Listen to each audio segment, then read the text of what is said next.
Brothers and sisters, happy to be back. I was in Peru last 2 weeks doing a mission trip. You can see the picture here. The shanty towns of Peru are extremely poor, extremely miserable in material conditions, but very beautiful in terms of the heart, grateful people. And gratitude, when you receive love, when they are being loved for so many years in that place, the heart becomes radiant, the eyes are so beautiful. So they cannot speak English, but they were communicating through a language of love and joy that was so beautiful to see.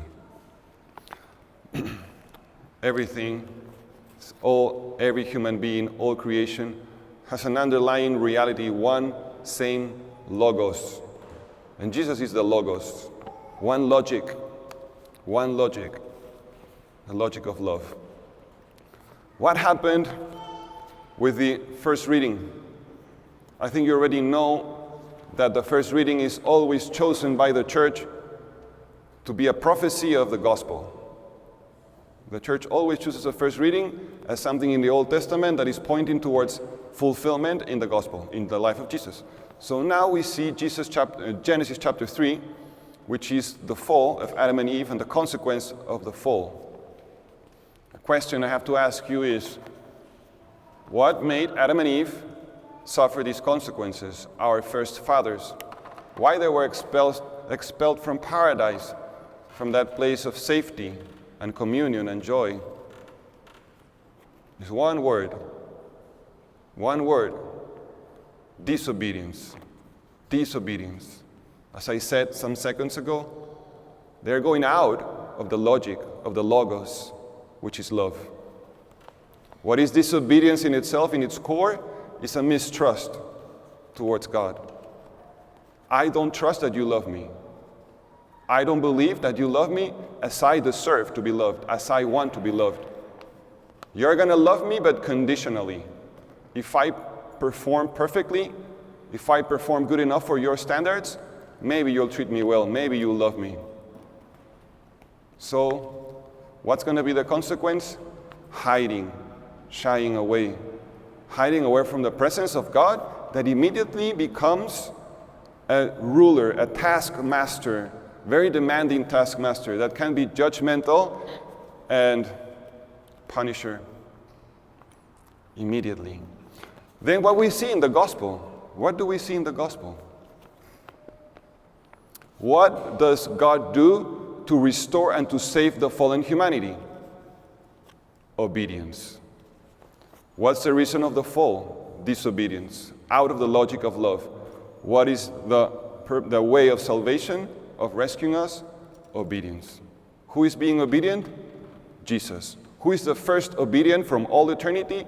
Jesus. God himself is obedient, is not autonomous, is listening, listens and obliges himself. The word obedience from Latin, ob audire, comes from ob audire. Ob is a prefix that means something that is in front of you, like obstacle, like something in front. Ob audire.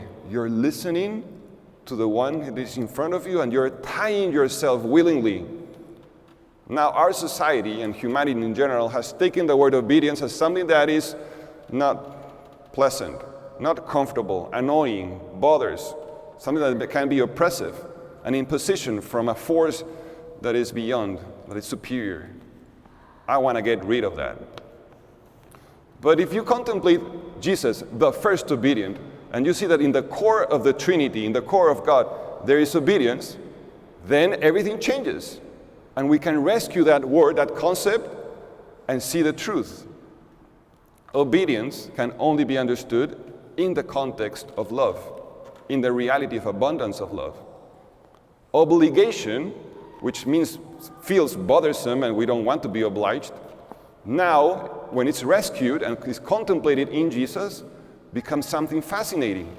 Obligation is a freely and willing self-tying yourself to love, to somebody that you love.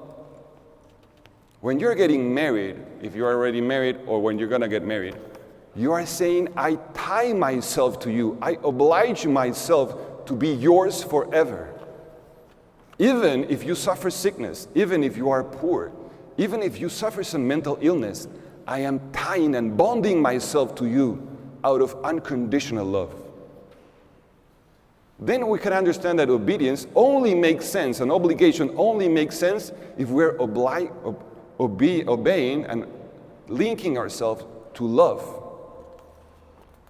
And our life becomes meaningful and free. But be careful, because nothing is worth of obedience and obligation. You cannot put your life in the hands of a love that is unstable, that is weak.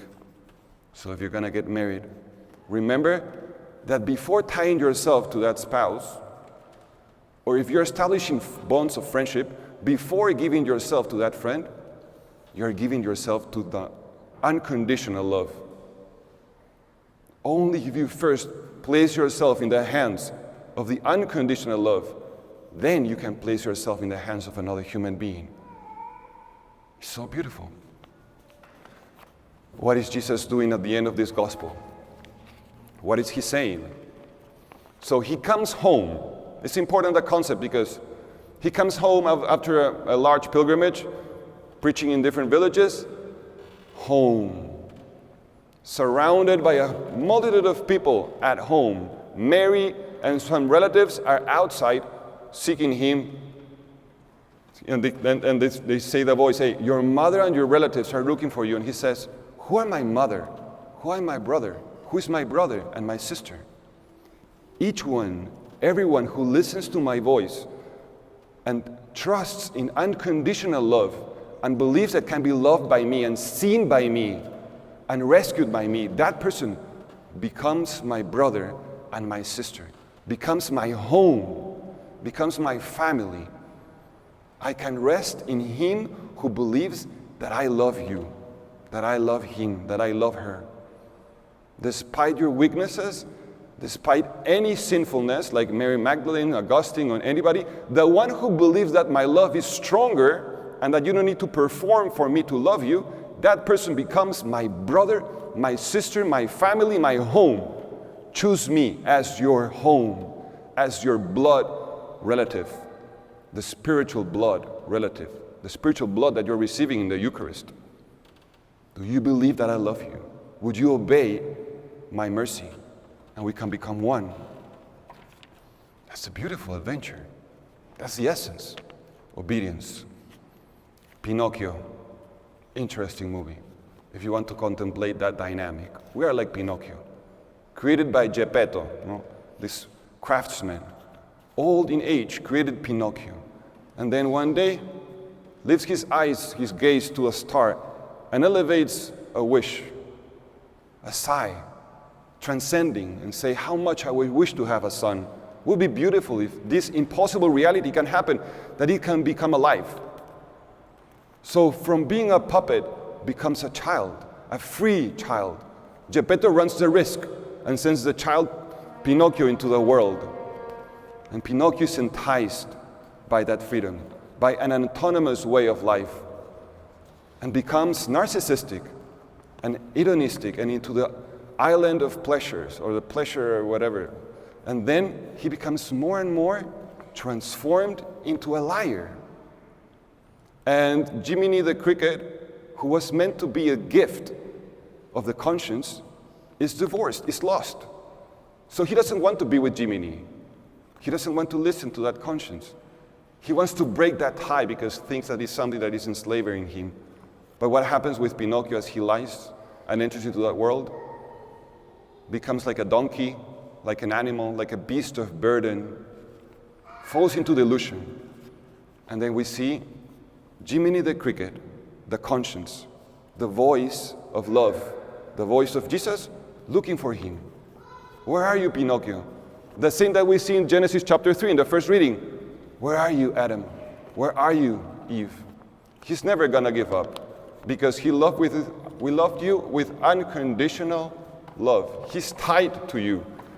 Contemplate the cross. He already obligated himself to you out of love.